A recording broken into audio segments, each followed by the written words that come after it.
Hello student, I hope आशा करते हैं कि आप अच्छे से क्लास कर रहे होंगे और जो भी क्वेश्चंस मैं अभी तक आप लोगों को सिखाया हूँ बनाया हूँ वो आप अच्छे से समझ रहे होंगे और सारे चैप्टर को रिवाइज कर रहे होंगे। तो आज की जो क्लास है मैथ का ही क्लास है और क्लास 10th की जैसे कि हमारी क्लास रेगुलर बेस पे चल रही है। तो देखते हैं कि आज की क्लासों में हमें क्या क्या सीखना है और क्या जानना है। तो आज की जो क्लास है बच्चों वो है आज का आपका क्लास नंबर 11th।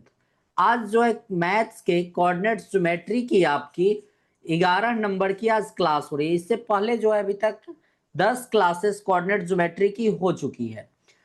आज जो है हम एक्सरसाइज को पढ़ने वाले हैं। एक्सरसाइज 6B 6A हमारा कंप्लीट हो चुका था और 6B का जो है बेसिक हमने कर रखा है। और आज जो है 1 से लेकर 7 तक के जो क्वेश्चन हमारे RS अग्रवाल के हैं उसे हम आज सॉल्व करेंगे। तो सीधा चलते हैं, क्वेश्चंस को बनाते हैं और आप लोगों को नए नए कॉन्सेप्ट जो है मैं सिखाते हैं। उससे पहले मैं आप लोगों को बता पाऊं कि ये सारी क्लासेस जो है आपको एग्जाम क्लासेस पे हो रहे हैं और यहाँ पर जो है मैथ की क्लासेस क्लास 5 से लेकर क्लास 10 तक के बच्चों के लिए कराया जाता है। क्योंकि यहाँ पर जो है मैथ को हम लोग सॉल्व नहीं करते हैं बल्कि मैथ से किस तरह खेलते हैं वो यहाँ सिखाया जाता है। तो अभी तक अगर आप हमारे YouTube चैनल को सब्सक्राइब नहीं किए हैं तो आप हमारे YouTube चैनल को सब्सक्राइब करें, वीडियो को लाइक करें और इस वीडियो को अधिक से अधिक अपने क्लासमेट के साथ शेयर करें। और हमें इंस्टाग्राम और फेसबुक पे अगर आप देख रहे हैं तो वहां भी आप हमें फॉलो कर लें, क्योंकि यहाँ पर जो है कॉन्सेप्ट क्लियर होते हैं, बेसिक स्ट्रांग होते हैं, साथ ही इजी एक्सप्लेनेशन के साथ बेटर अंडरस्टैंडिंग, प्रैक्टिस मोर कराई जाती है जिससे कि स्कोर हाई हो और स्मार्ट स्टडी होती है जिससे कि आपका फ्यूचर जो है वो ब्राइट हो। कोई भी अगर आपके डाउट हो, अगर आप पर्सनली हमसे डाउट क्लियर करना चाहते हैं तो यहाँ पर एक व्हाट्सएप नंबर दिया गया है 9471607340। इस नंबर पे आप व्हाट्सएप कर सकते हैं कोई भी आपके डाउट हो। तो चलिए सीधा जो है हम चैप्टर की ओर बढ़ते हैं। तो आज जो है हम यहाँ पर चैप्टर में एक्सरसाइज 6B को स्टार्ट कर रहे हैं। आज हमारा जो है एक्सरसाइज 6B स्टार्ट हो रहे हैं और 6B में जो है पहला क्वेश्चन यहाँ आ चुका है। फर्स्ट क्वेश्चन में जो है 2 क्वेश्चन दिए गए हैं तो उसे देखते हैं। सबसे पहला क्वेश्चन जो है बच्चों वो हमारा यहाँ पर दिया गया है, find the coordinates, find the coordinates of the point which divides the line joining. एक लाइन का पॉइंट ए है, एक पॉइंट बी है, इसे जो है 2:3 रेशियो में डिवाइड किया जा रहा है। तो सबसे पहले समझते हैं, ये इस तरह से हमारा कोई लाइन है इस तरह से और ये पॉइंट ए है और ये हमारे बी है। इसकी कोऑर्डिनेट्स, ए की कोऑर्डिनेट जो है -1 और 7 दी गई है, वहीं पे बी की कोऑर्डिनेट जो है वो 4 -3 दी गई है। इसे एक पॉइंट जो है वो पी इंटरसेक्ट इसे डिवाइड कर रहा है। किस रेशियो में डिवाइड कर रहा है? तो 2:3 रेशियो में डिवाइड किया जा रहा है। तो यहां पर पूछा जा रहा है कि पी की कोऑर्डिनेट क्या होगी। तो आप लोगों ने जब यहां पर बेसिक आप लोग कर रहे थे, बेसिक जब भी आप यहां पढ़ रहे थे तो मैं आप लोगों को क्या बताया था, एक फॉर्मूला मैं आप लोगों को यहां पर सिखाया था। उसका नेम क्या है आप याद करेंगे तो आपको अच्छे से याद आएगा, सेक्शन फॉर्मूला। क्या था बच्चों? Section formula. तो एक बार उसे मैं रिवाइज कर लेता हूं। Section section formula, section formula क्या कहता था? सेक्शन फॉर्मूला को हम यहां पर देखते हैं।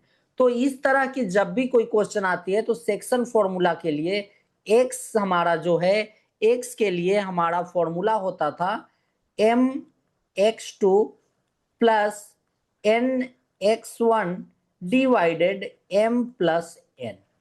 वहीं पे y की बात करें, ये होती थी my2 plus ny1 divided m plus n। तो ये सेक्शन फॉर्मूला जो है x और y निकालने के लिए ये फॉर्मूला दिया गया है। ठीक है, अब इस फॉर्मूले की मदद से हम इस क्वेश्चन को सॉल्व करेंगे और P का कोऑर्डिनेट जो है x और y इसे हम फाइंड करने वाले हैं। x और y को हम यहां से फाइंड करेंगे। तो ये जो है हमारा बच्चों, ये हमारा x1 हो गया और ये हमारे y1 हो गए। यहाँ पे ये जो है हमारे x2 हो गए और ये जो है ये हमारे y2। ठीक है, ये जो है ये हमारे m हो गए और ये हमारे n हो गए। तो m/n रेशियो में ये डिवाइड कर रहा है। तो यहां से कोऑर्डिनेट जो निकालनी है तो x के लिए हम यूज करेंगे p की कोऑर्डिनेट हमने x और y मान रखा है। तो x की कोऑर्डिनेट निकालने के लिए हम क्या करेंगे, mx2 plus nx1 divided m plus n। तो सारे वैल्यू जो है यहां पुट करेंगे तो m की वैल्यू 2 है और x2 जो है हमारा वो 4 दिया गया है, प्लस n की वैल्यू जो है वो 3 है और n1 जो है हमारा वो n की वैल्यू 3 है और x1 जो है हमारे वो -1 है, डिवाइडेड क्या हो जाएगा 2 प्लस 3। अब इसे यहां सॉल्व करते हैं। ये हो गए 8 -3 डिवाइडेड कितना हो जाएगा 5 इक्वल्स टू ये 5 डिवाइडेड 5 मीन्स 1 आ गया। तो x की वैल्यू जो है कितनी आ गई, x की वैल्यू जो है वो हमारी 1 आ गई। ठीक है, x की वैल्यू 1 आ गई। अब सेम इसी तरह से जो है हम y निकालेंगे। तो y के लिए my2 plus ny1 divided m plus n लिख सकते हैं। अब यहां जो है वैल्यू को पुट करेंगे 2 इंटू -3 प्लस n की वैल्यू 3 है और y1 जो है हमारा वो 7 है, डिवाइडेड 2 प्लस 3। ये कितने हो गए -6 प्लस ये कितने हो जाएंगे 21 डिवाइडेड 5। ये हमारे हो गए 15 डिवाइडेड 5। तो ये कितने बार में कट हो गए 3 टाइम्स में। तो y की वैल्यू जो है वो कितनी आ गई 3 आ गई। तो हमारा p जो है pxy जो हमने लिया है उसकी p की कोऑर्डिनेट क्या आ जाएगी, तो 1 और कॉमा 3 ये हमारे कोऑर्डिनेट आ गए और ये हमारे क्या हो गए आंसर हो गए। तो आई होप आशा करते हैं कि आपको ये क्वेश्चन अच्छे समझ में आ गया होगा बच्चों, कोई डाउट नहीं होगा। चलिए अब जो है यहाँ क्वेश्चन नंबर 1 जो दिया गया है उसके सेकेंड क्वेश्चन को देखते हैं। सेकेंड क्वेश्चन क्या कह रहा है, तो ये हमारा x1 है और ये हमारे y1 है। वैसे ही ये हमारे x2 हैं और ये जो है हमारा y2 दिया गया है और यहाँ m और n ये हमारे दिए गए हैं, m/n रेशियो में डिवाइड कर रहा है। तो हमें क्या करना है, find the coordinates of point which divides, मतलब p जो है x और y हमें फाइंड करनी है। तो x equals to mx2 plus nx1 divided m plus n होंगे। तो m की वैल्यू क्या है, m की वैल्यू 7 है और x2 की वैल्यू जो है वो 4 है, प्लस n जो है हमारा 2 और x1 की वैल्यू जो है वो हो गई -5 डिवाइडेड 7 प्लस 2। इसे सॉल्व करते हैं, कितना हो जाएगा बच्चों 28 -10 डिवाइडेड कितना हो जाएगा, ये हो जाएंगे 9। तो इसे जब सॉल्व करेंगे तो ये 18 डिवाइडेड क्या हो जाएगा 9 हो जाएगा और यहां से x की वैल्यू जो है वो 2 आ जाएगी। x की वैल्यू कितनी आ गई 2 आ गई। अब जो है हमें y निकालना है। तो y के लिए क्या होता है formula, my2 plus ny1 divided m plus n। तो m की वैल्यू जो है वो 7 दी गई है और y2 क्या है, y2 की वैल्यू -7 दी गई है, प्लस n की वैल्यू जो है 2 और y1 कितना है बच्चों, वो है 11 डिवाइडेड 7 प्लस 2। तो इसे जब सॉल्व करेंगे -49 प्लस 22 डिवाइडेड 9, तो ये कितना हो जाएगा 7 और ये 2 -27 डिवाइडेड 9, तो ये कितने हमारे आ जाएंगे -3।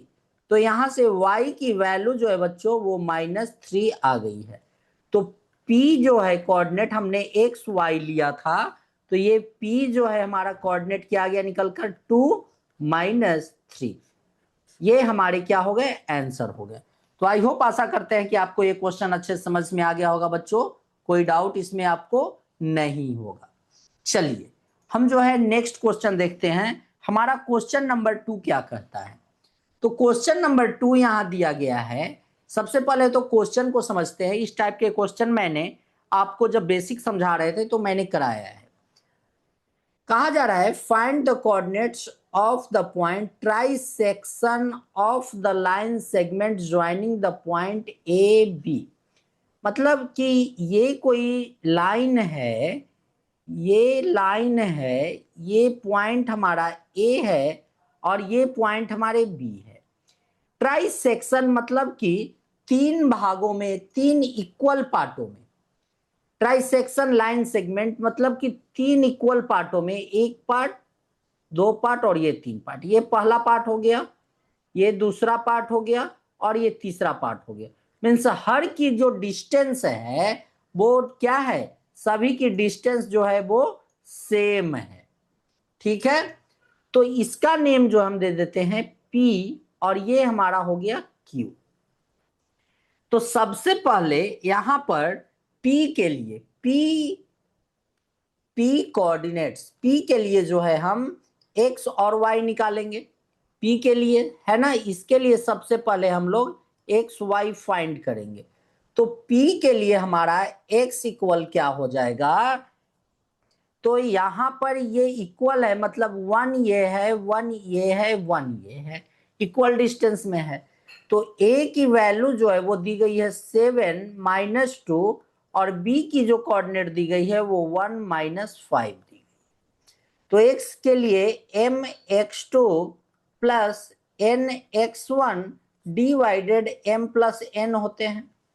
तो x कैसे आएगा, तो m की वैल्यू, मतलब कहने का मतलब है p के लिए हम निकाल रहे हैं, तो इस बार q हमारा पॉइंट है ही नहीं।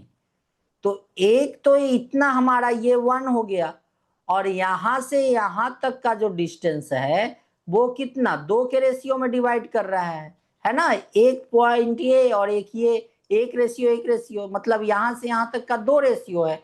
तो m जो है हमारा ये हो गया और ये जो है हमारा ये 2 हो गया। ठीक है, अब एक m की वैल्यू जो है वो 1 हो गई और x2 की वैल्यू जो है वो 1 दी गई है, प्लस n की वैल्यू जो है वो 2 है और x1 जो है हमारा वो 7 है। और यहां पर m1 + 2, इसे जब मल्टीप्लाई करते हैं तो 1 + 14 डिवाइडेड 3, तो ये कितना हो जाएगा 15 डिवाइडेड 3, तो ये कितने हो जाएंगे 5। x की वैल्यू जो है वो 5 आ गई। ठीक है, अब यहीं से जो है बच्चों p के लिए हम y निकालेंगे। तो सेम हमारा my2 plus ny1 divided m plus n होंगे। ठीक है, तो m की वैल्यू जो है, m तो हमारा सेम ही है, p पॉइंट के लिए ही निकाल रहे हैं, तो m हमारा 1 है और y1 जो है हमारा कितना है बच्चों -5 प्लस n की वैल्यू 2